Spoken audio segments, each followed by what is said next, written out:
तो ये आपको डिसाइड करना है कि आप किस लेवल तक किसको परमिशन दे सकते हैं। हमें तो मोस्टली 99.9% लेडीज शादी में रहती इसीलिए क्योंकि बच्चे होते हैं।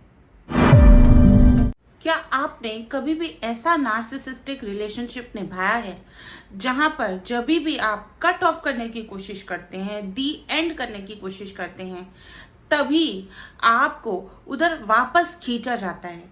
जिस तरीके से एक वैक्यूम क्लीनर कारपेट से सारी धूल को सक कर लेता है, उसी तरह एक नार्सिसिस्ट होवरिंग करके आपकी सारी बाउंड्रीज को हटा देता है और वापस से आपकी जिंदगी में एंटर हो जाता है। एंटर, री एंटर, री एंटर। सो हेलो एवरीवन, स्वागत करती हूँ आपका अपने चैनल द माइंड मोटिवेशन में, और मैं हूँ एडवोकेट सतविंदर कौर। आज का वीडियो है नार्सिस्टिक होवरिंग के बारे में, जिसके लिए आपने मुझसे रिक्वेस्ट की थी। तो नार्सिसिस्ट होवरिंग क्या होती है, इसके बारे में चर्चा करेंगे, प्लस जो टैक्टिक्स हैं जो हमें यूज करने हैं बीवेयर रहने के लिए इन सब चीज़ों से, तो वो भी आज हम डिस्कस करेंगे। जब भी हमने किसी टॉक्सिक रिलेशनशिप को ख़त्म करने का सोचा तो बार बार इन्होंने वापस से हमारी लाइफ में एंटर किया, और हम पाते हैं कि हम सेम वे में उसी तरीके से वापस से उस रिलेशनशिप में फंस गए हैं, उस लूप में फंस गए हैं जहां हम निकलना चाहते थे और बाउंड्रीज क्रिएट करने वाले थे। जहां से निकलना चाहते थे वापस अपने आप को उधर ही बैठा हुआ पा रहे हैं। अगर ऐसा है तो you are a victim of narcissist hovering. आप शिकार हो चुके हैं उस मैनिपुलेटिव टैक्टिक का जिसे कहा जाता है होवरिंग। बहुत साल पहले मैं एक ऐसी कंपनी में जॉब करती थी जहां हमें स्कॉटिश लोगों के साथ या इंग्लिश लोगों के साथ डील करना होता था, और वो हमेशा अक्सर हमें होल्ड करा देते थे लाइन, कहते थे कि अभी हुवरिंग चल रही है उनके रूम, यानी कि वैक्यूमिंग चल रही है, क्लीनिंग चल रही है। और उस एरिया में वहाँ से मुझे पता चला कि उस चीज़ को, क्लीनिंग को, वैक्यूमिंग को हुवरिंग कहा जाता है और वैक्यूम क्लीनर को हुवर कहा जाता है। हुवरिंग यानी कि पावरफुली किसी चीज़ को सक इन कर लेना। अगर आप बहुत समय तक किसी नार्सिसिस्ट के साथ या फिर किसी टॉक्सिक पर्सन के साथ बिता चुके हैं और अब भी बिता रहे हैं, और आप मेरे बहुत सारे नार्सिसिज्म पे वीडियोस देख भी चुके हैं, तो आप एक बात तो क्लियरली समझ चुके होंगे कि आप एक नार्सिसिस्टिक सप्लाई हैं। तो वो आपको इतनी आसानी से जाने नहीं देना चाहेंगे, बिल्कुल भी नहीं। उनका बहुत कुछ आप ही के ऊपर निर्भर है। उनकी सारी फीड, उनके लाइफ में सारे ड्रामे की जो कमी है, उनका पूरा अस्तित्व, उनकी सारी डिमांड्स बहुत सारी आपसे ही पूरी होती हैं। इसीलिए out of the many fears जो नार्सिसिस्ट को होते हैं, बहुत बड़ा फियर ये भी होता है कि जो उनकी मेन सप्लाई है, जो डोमिनेंट सप्लाई है, वो कहीं उन्हें छोड़ न दे, वो कहीं उनसे दूर ना हो जाए, वो कहीं उनकी असलियत इतनी ना देख ले, फिर उनकी सप्लाई होना ही बंद कर दे। इसलिए बहुत हिस्सा उनकी एनर्जी का, out of the many manipulation things they do, उसमें भी जाता है जहां जैसे ही उनकी ये बहुत बड़ी सी डोमिनेंट सप्लाई कट ऑफ होने लगती है, ऐसे पॉइंट पे पहुंच जाए कि जहां वो रिलेशनशिप खत्म हो रहा हो, ब्रेकअप की बात आ गई हो, तो वो नार्सिसिस्ट उस रिलेशनशिप को वापस लाना चाहेगा, वापस खींचना चाहेगा अपनी जिंदगी में। और इसी को बोलते हैं हुवरिंग। जो चीज छूट गई है या छूटने की कगार पर है, उसे वापस से सक इन करना, कैसे भी, बाय हुक और बाय क्रुक।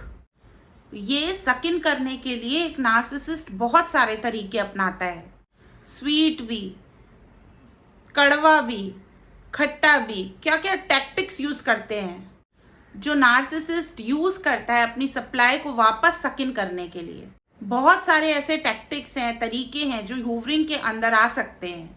हो सकता है इनमें से कुछ या ऑलरेडी इनमें से काफी सारे आपको मालूम हो, इनसे परिचित हो या एक्सपीरियंस कर चुके हो, या ये सुनने के बाद आपको क्लियर हो जाए कि हाँ, ये आपके साथ हुआ है, ऐसे ही हुवरिंग हुई थी या होती है। और हो सकता है कुछ तरीके आपको नहीं पता हो, तो इस वीडियो के जरिए आप उन तरीकों को भी पहले से जान जाएंगे और अवेयर हो जाएंगे। तो सबसे पहला है, इस ऑब्वियसली सोशल मीडिया के दौर पे सोशल मीडिया थ्रू टेक्सटिंग। तो हो सकता है कि सडनली आप जब ब्रेक ऑफ कर चुके हो सकता है सडनली दिन में बैठे बैठे काम करते करते आपको उनका टेक्स्ट आ जाए। किसी भी तरीके का टेक्स्ट हो सकता है बहुत नॉस्टैल्जिया का हो, इमोशनल हो, पेनफुल हो, जैसे कि आई एम मिसिंग यू, या फिर कुछ ऐसा क्वेश्चन आ जाए जिसका जवाब सिर्फ आपके पास ही है। वो नीड क्रिएट करें कि उन्हें बहुत ज़रूरत है इस जवाब की, वो कुछ पूछ रहे हैं, ये कहाँ रखा है, वो कहाँ रखा है, ये हमारे फाइनेंसेस थे, ये नंबर पता है अकाउंट का, या वो पासवर्ड पता है।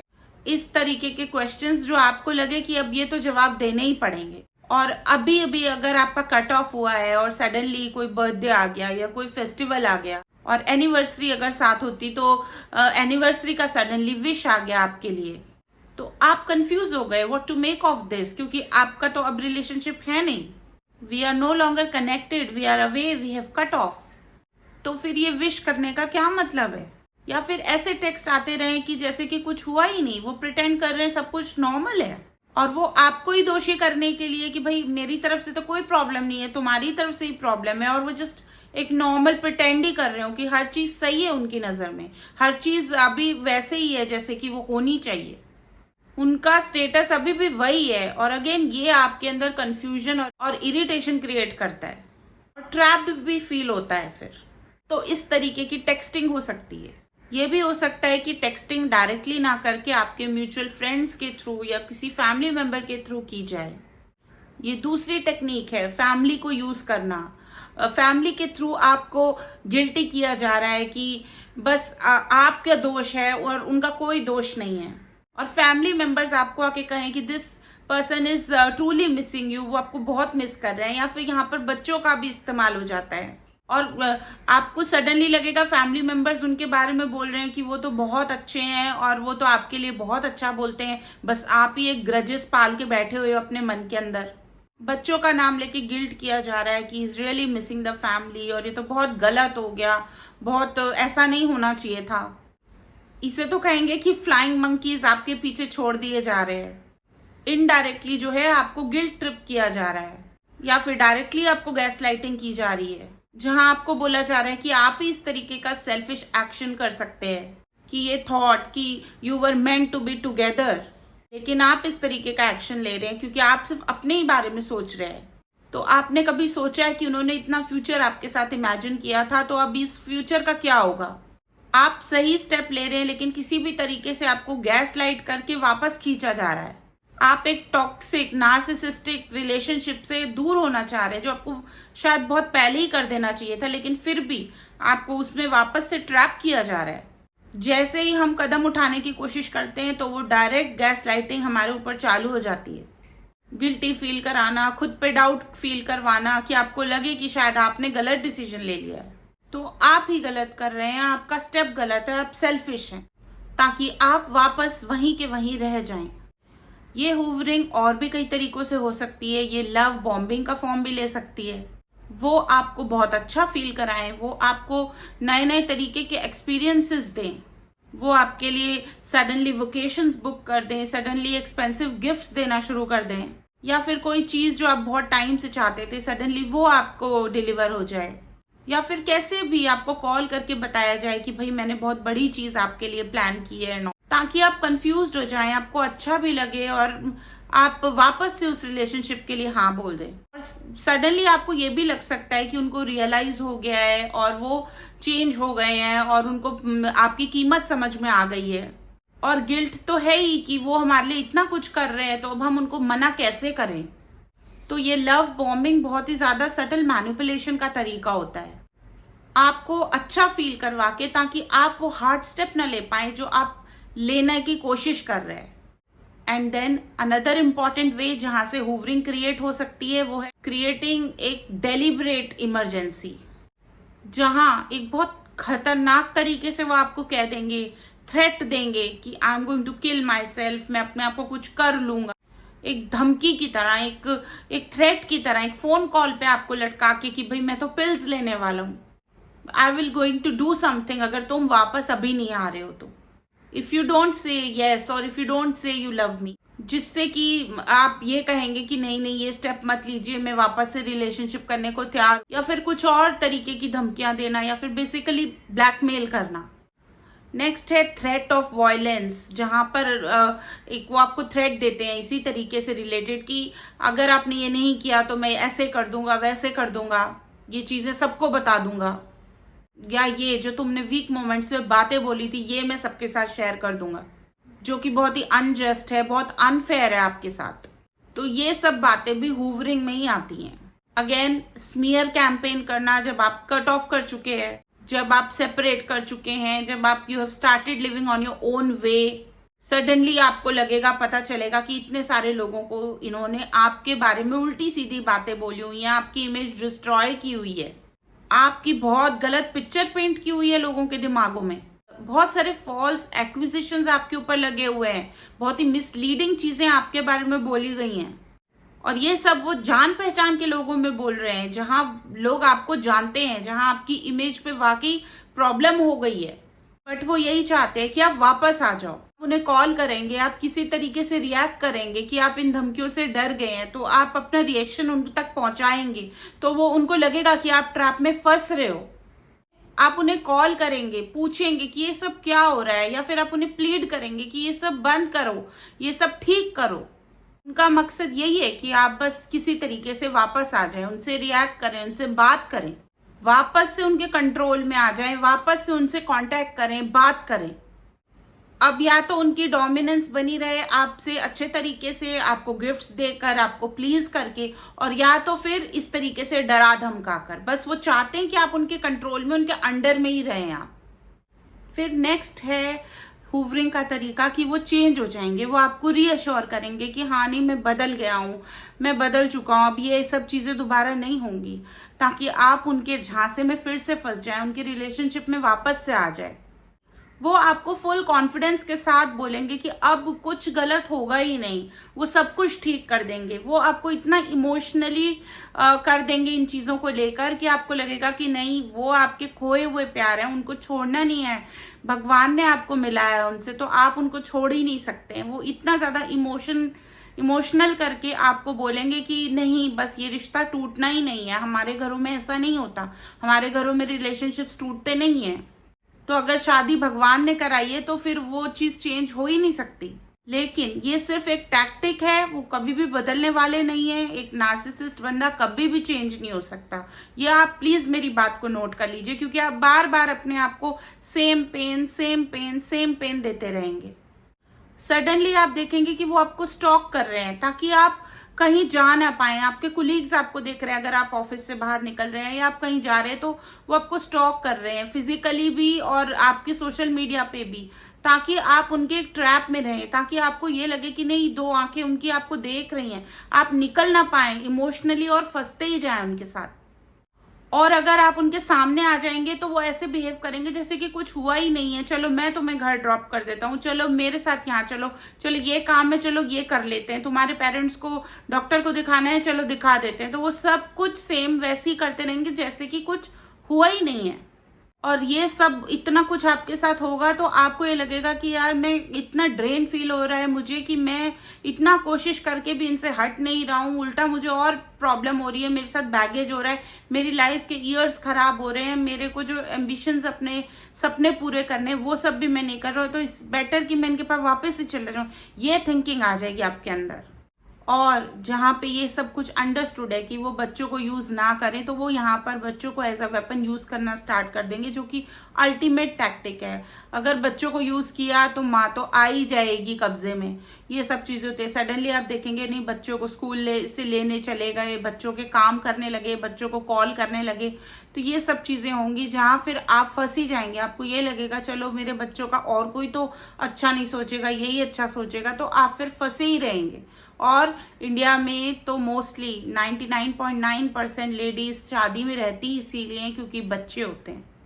सडनली आप देखोगे पेरेंट टीचर मीटिंग में वो अपीयर हो रहे हैं, जबकि आपको पता है, उनको अच्छे से पता है कि उन्हें नहीं करना है। आपने पेपर भी फाइल कर दिए, आप लीगल भी जाने की सोच रहे हो, लेकिन फिर भी वो इस तरीके के काम करते हैं। और फिर यहाँ पर तो हम फिर गिव अप कर ही देते हैं जब बच्चों की बात आती है, क्योंकि फैमिली भी प्रेशर करने लग जाती है। तो क्या गलत किया उसने, बाप है उनका, वो अगर चला गया टीचर से मिलने तो क्या हुआ, वो सिक्योरिटी है। बच्चों का आप मुंह देखते हैं, बच्चों को देख के आपको लगता है कि यार इनकी सिक्योरिटी जरूरी है, ये समाज ऐसा है, ये रहने नहीं देगा मुझे सिंगल। तो हर तरीके से आप अपने आप को फंसा हुआ ही महसूस करते हैं। तो यहाँ जो पॉइंट्स मैंने बताए हैं, तो ये सिर्फ इसलिए बताए हैं कि आपको पता चल जाए कि ये सब हूवरिंग टैक्टिक्स हैं, ये नार्सिसिस्ट के हूवरिंग टैक्टिक्स हैं, जो कि अगर आपको पता है तो बहुत अच्छी बात है, आपने एक्सपीरियंस किया है तो बहुत अच्छी बात है कि आप अवेयर हो चुके हैं। बट अगर आपको वेट कर रहे हैं कि कुछ चीज़ें तो हो गई हैं, कुछ चीज़ें नहीं हुई हैं आपके केस में, तो हो जाएंगी आगे, तो ये आपको डिसाइड करना है कि आप किस लेवल तक किसको परमिशन दे सकते हैं। क्योंकि ये एक इमोशनल टॉर्चर है, मेंटल अब्यूज है, ये एक डिस्ट्रॉय कर रहा है सामने वाला आपको। और अगर आप इस चीज को सह नहीं पा रहे हैं, आपको लग रहा है कि हाँ मैं पागल हो रहा हूँ, पागल हो रहा हूँ, पागल हो रहा हूँ, क्योंकि अगर आप वो अभी तक भी आप ये नहीं सीखें कि नार्सिसिस्ट के साथ डील कैसे करें, क्योंकि बहुत सारी जगह पर ऐसा होता है कि हम इन्हें छोड़ ही नहीं सकते हैं, क्योंकि ये रिलेशनशिप्स कई बार हमारे फैमिली वाले, हमारे समाज के लिए हमें निभाने पड़ते हैं। या अगर हम नौकरी कर रहे हैं, हमारा बॉस ऐसा है या फिर कोई नेबरहुड ऐसा है, तो हम अपना घर तो नहीं ना सेल करके यहाँ से चले जाएंगे। तो बहुत सारी चीजें होती हैं, आपको डील करना आना चाहिए। ये टॉक्सिक लोग होते हैं, उनको डील करना आना चाहिए। और अगर नहीं आप डील करना चाहते हैं, आप चाहते हैं कि नहीं बस मैं इनका हर चीज का मुंह तोड़ जवाब दे दूं, मैं इनको छोड़ दूं, मैं इनको अलग कर दूं, इनको मरने दूं इनकी स्थिति में, तो फिर आपको ये सब चीजें जो आज मैंने बताई हैं टैक्टिक्स, इनके जो टैक्टिक्स हैं, इनके झांसे में आपको फंसना नहीं है। सो फ्रेंड्स, आज का वीडियो मैं यही एंड करती हूँ। होप है कि आपको अच्छा लगा होगा। ये जो नॉलेज और अवेयरनेस मैं आपको दे रही हूँ अपने नार्सिज्म के सीरीज में, होप है कि आपको पसंद आ रही होगी। अगर आपको लगता है कि ये वीडियो किसी के साथ शेयर करने से उनको फायदा हो सकता है, तो प्लीज मेरे वीडियो को आप शेयर भी कीजिए। और आप अपना मेंटल हेल्थ का, फिजिकल हेल्थ के साथ साथ बहुत ज्यादा ख्याल रखिए। हमारी माइंड मोटिवेशन की जो ये फैमिली है, इसमें सब्सक्राइब करके जुड़ जाइए। और आने वाले और भी सारे वीडियोस हैं जहां आपको अवेयरनेस मिलेगी, आपको ग्रोथ, सक्सेस और आगे बढ़ने के लिए मोटिवेशन मिलेगी। सरवाइव करेंगे हम, गिव अप नहीं करना है हमें अपने आप को हील करना है, अपनी मेंटल हेल्थ का ख्याल रखना है और करियर में सक्सेस पानी है, ग्रोथ करनी है अपनी लाइफ में, क्योंकि लाइफ बहुत छोटी है और एक ही है। अगर हम इन्हीं चीज़ों में फंसे रहेंगे तो हम भी कभी भी अपने सपने पूरे नहीं कर पाएंगे। तो फ्रेंड्स, खुद को भी संभालिए और अपने बच्चों को भी संभालिए, अपने लव्ड वंस को संभालिए। This is me, advocate Satvinder Kaur, signing off till we meet again with new video. Bye.